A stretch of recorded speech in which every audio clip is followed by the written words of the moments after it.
Thanks for tuning in. I'm Joel Amadon, and this is The Road to Better Teaching, a podcast series where we discuss stories of teacher development. And no Dr. Monroe today, but I am joined by a, now former student, but maybe a future student. I don't know what your fall classes are yet, but Madelyne Pruitt. Madelyne, how are you? I'm great. How are you? Not too bad. We're missing Dr. Monroe, but so, obviously the tears have been flowing pretty freely, but glad that you're here with me. Yes, I'm excited. Yeah. So, Madelyne, so this is going to air in the fall. So, and we're recording, just to be completely transparent, we're recording right after the semester ended. So excited for you to begin your senior year coming up. But tell us a little about you. What led you to the University of Mississippi School of Education? Yes, sir. So I'm really excited. So it's actually quite a funny story. So I'm from Mississippi, and I originally started out my journey at the University of Mississippi to get a degree in journalism. And I never thought that I would be leaving in a year with a degree in education, but here we are. I'm excited. But I ended up calling my mom at the end of my sophomore year, pretty much a year ago, just in tears, telling her that this isn't where I was supposed to be. Something didn't feel right. And I just remember asking for advice and praying about it. And it led me here. And I was offered the opportunity to double major in elementary education and journalism. And so now I'll have the opportunity to lead students to learning and succeeding. And that's what a dream of mine has been for the past year. And so I'm excited that I'm this close to accomplishing that goal. I love it. I love it. I mean, just hear the kind of it's not like the straight road that leads there, but like the little meandering path. Yeah. But then that also explains you're an excellent writer. So now I'm kind of seeing that. Got that experience. That was my goal, but I'm glad that I'm leaving with the education degree. So I'm going to be a lot happier. Yeah. Like, I mean, did you have any like kind of inclinations or, I mean, in that little story, and again, this is a little bit off the script, but a little bit of nudges here and there, but like what might have like nudged you towards education? Yes, sir. So I actually grew up when I was little wanting to do kindergarten. And then when I got into high school, my perspective kind of changed. I grew up in Mississippi, and so I just kind of wanted to do something different. And so I chose journalism. And then when it came time to choose a minor my sophomore year, I just flipped through the entire pamphlet that they give you. And I had no idea what I wanted to do, no idea what I wanted to choose. And so I chose education to be safe, because I was like, well, I kind of wanted to do this when I was younger, so why not try it out? And after I kind of dipped my toes in the water, it was really inspirational how much of an impact I felt that I could have had on students. And so it kind of led me to wanting to teach full time. And so I'm excited.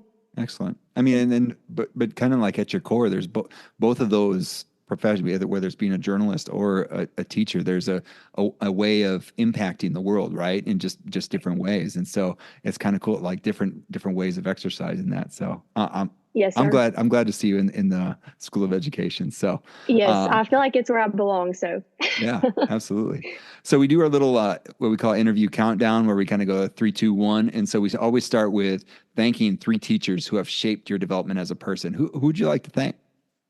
So I have 3, so hopefully I can fit all 3 of them in. But first, I would definitely like to thank Miss Sharon Shea. She was my 2nd grade teacher, and although that was a long time ago, I will never forget the impact that she left, not only me, but my classmates and my family and the future students that went through her classroom before me and after me. She's now retired, but she is one of the best people I know. She's amazing. She's so caring and compassionate, and she just is a kind face to anyone that she meets. And so I just want to be half the person she is one day. And then I would also like to thank Dr. Rodney Hurt. He was one of the first classes that I walked into at Guyton Hall in the education building.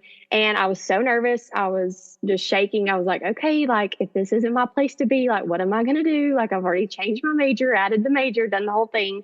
And he just kind of calmed my nerves and showed me that it's okay to be nervous, and it's okay to be nervous for the new step that you've taken. But like, you just have to trust yourself and trust that you're taking the right steps to continue on that path. And he's prepared me for my future classroom in various ways, but he's also like been there for me and allowed me to see my potential in this field, in a way. So I really enjoyed him. And then lastly, I would like to thank my clinical instructor.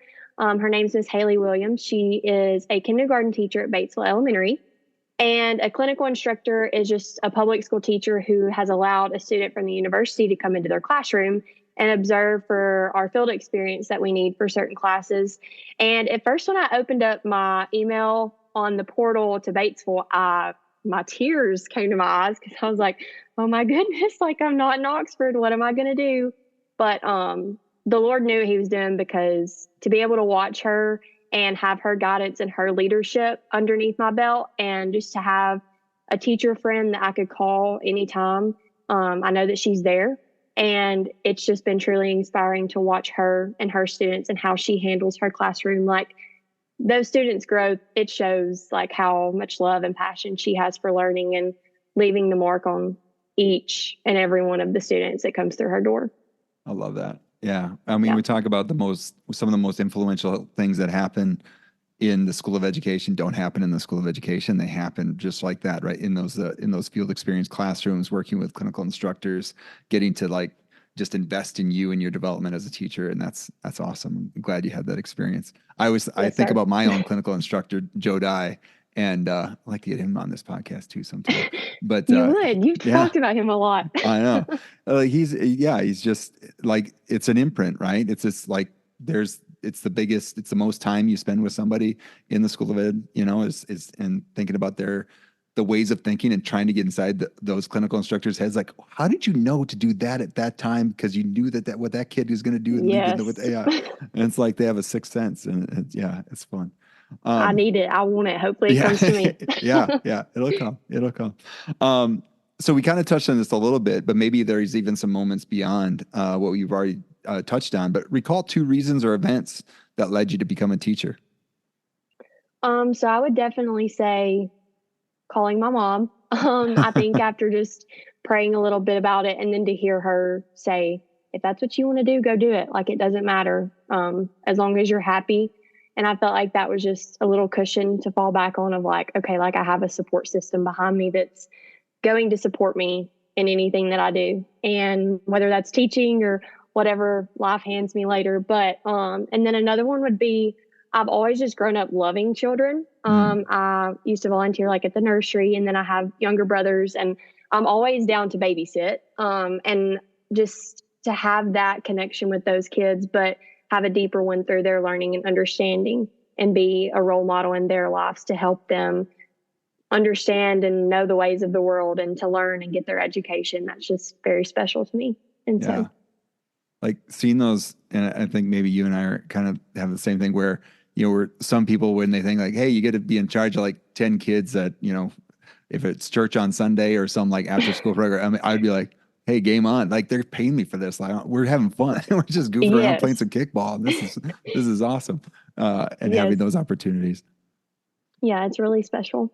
Yeah, like you trying on the identity of a teacher, right? And getting those opportunities. And like, sometimes I think people overthink it, and they miss out on like, wow, they really like, maybe they had a chance to do some coaching, or maybe they had a chance to do some, leading of a camp or something like that. And they really enjoyed it. And I think that was mine, was those things. And it's like, hey, there's like a little tap on the shoulder. Like, you know what? You could do this. Like, you could think about investing in kids. And so that's great. I'm glad you pointed that out. All right. You ready for the mile marker? All right. So we're going to place 1 mile marker on your road to better teaching, hence the name of the podcast. So I love it. So where does this mile marker sit? And I mean, I know a little bit about it, but tell the story. So my mile marker I wrote about it in my portfolio. It's an artifact, but it was during your class, EDCI 353. And we have teaching groups where we present a little mini lesson in front of some of our classmates and peers and receive feedback.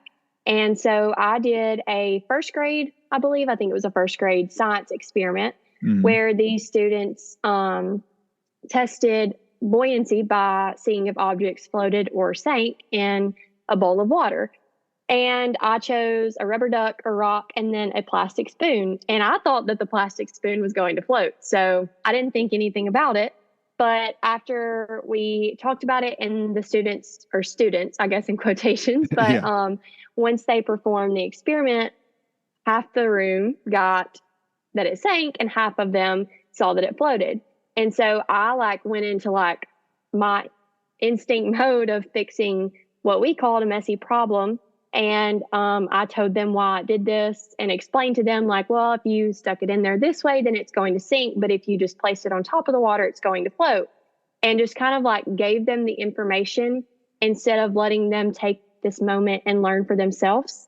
And as we kind of talked about it, like I stole that moment away from them, and it just kind of bothered me, and it just kept tapping me like, hey, like, that's not what you're supposed to do. Like, you have got to let them see their way through this, and like let them have responsibility of their learning to embrace those experiences instead of boxing them off to my own thoughts and how I view things.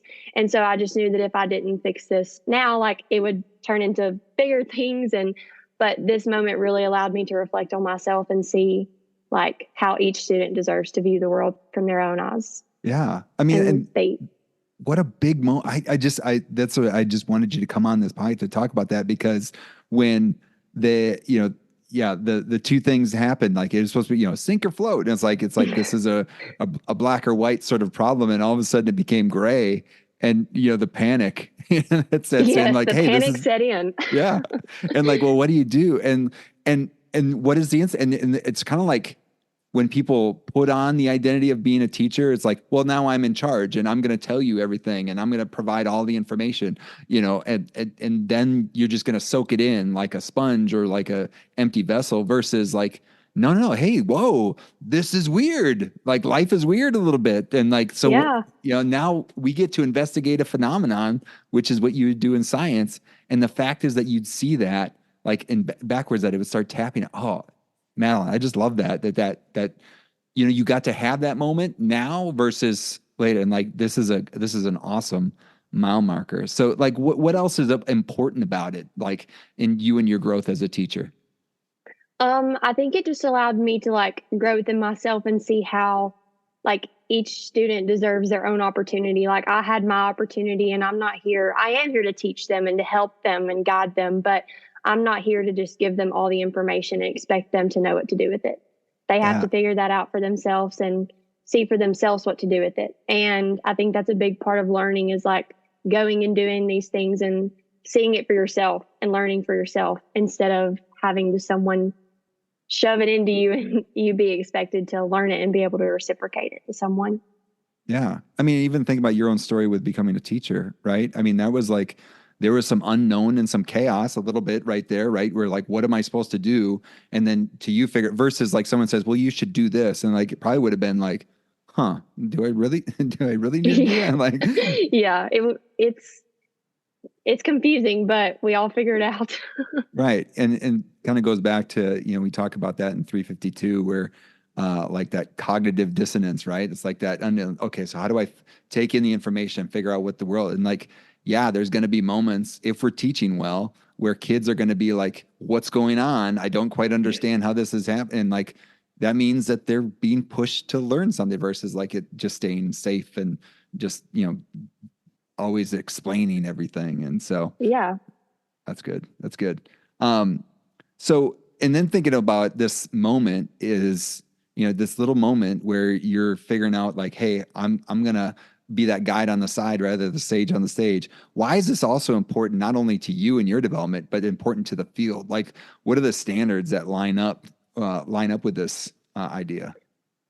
So I have quite a few, but one of the ones that really stuck with me, and we talked about it a little bit in class, but was standard 4, the in-task standard 4 content knowledge. And it states, this artifact is evidence of growth and understanding of the standard because I now have a better understanding of the central concepts, tools of inquiry, and structures of the discipline to create learning experiences. And this one just stood out to me because like that was a concept that anyone could have figured out of if it sank or if it float. Like we saw it with our own eyes, and common sense would have told me, okay, like plastic floats.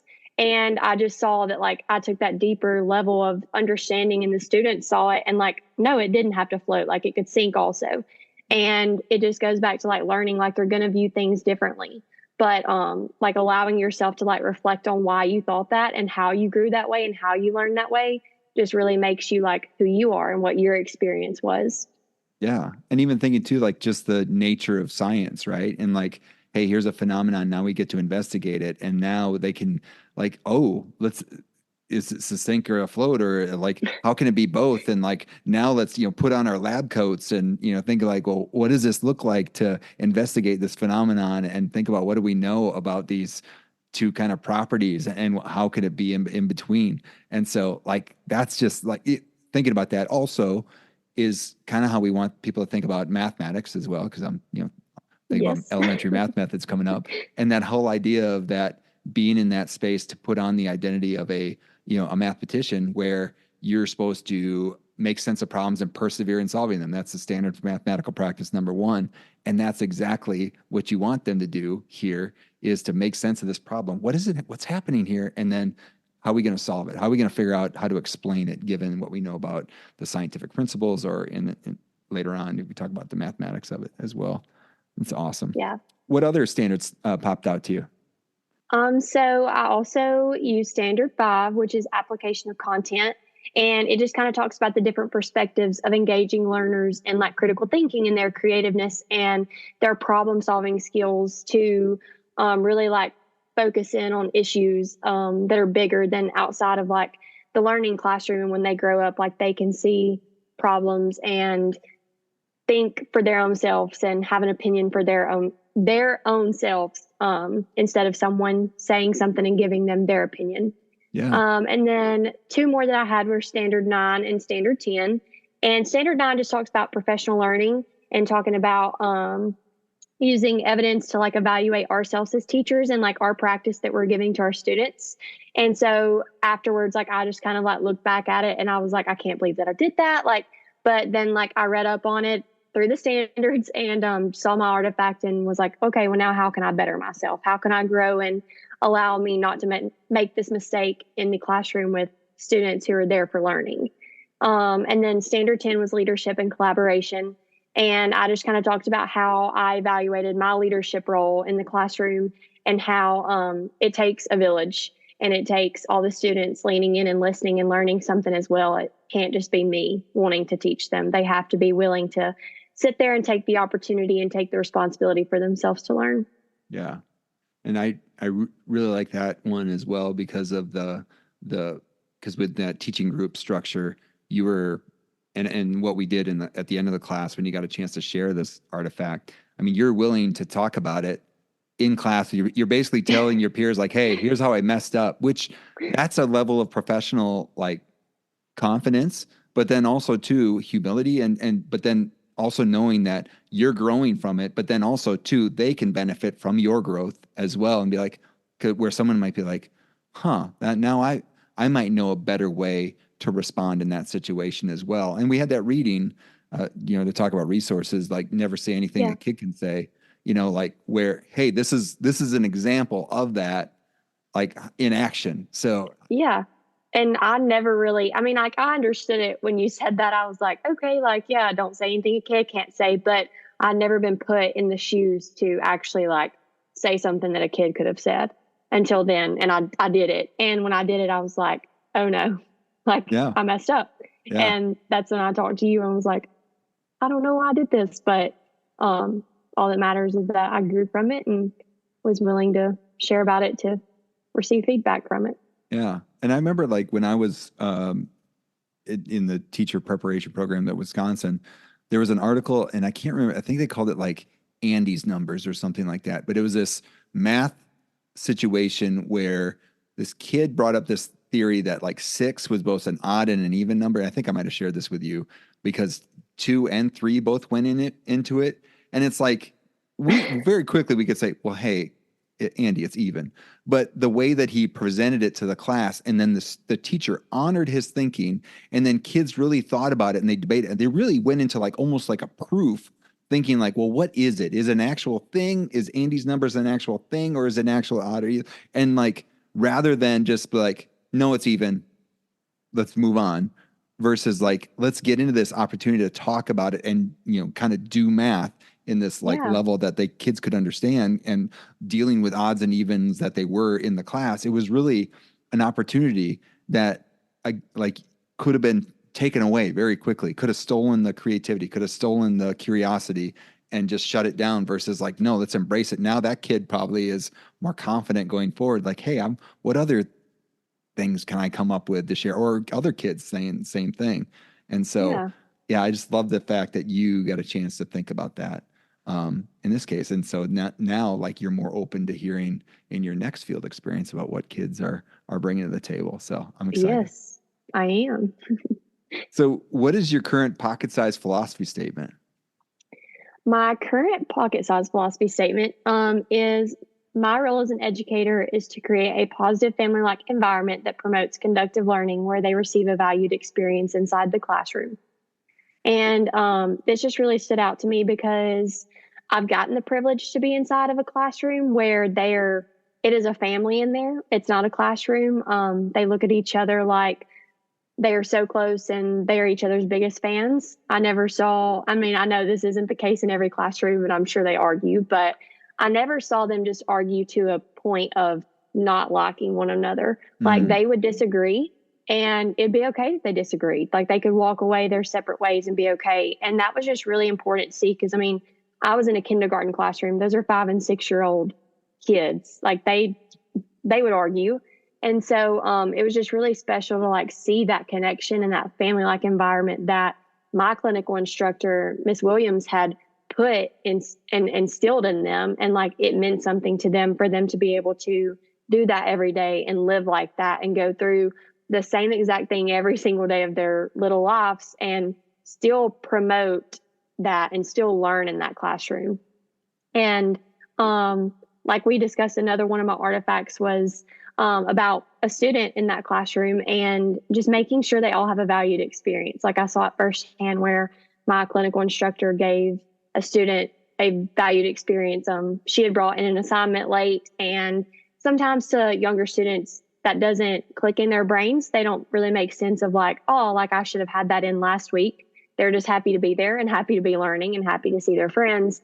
And she never once was like, oh my goodness, this is late. Like, you can't share this with your classmates. This is late. She let her fully have the floor and be like, hey, little Susie is here with her project that everyone presented.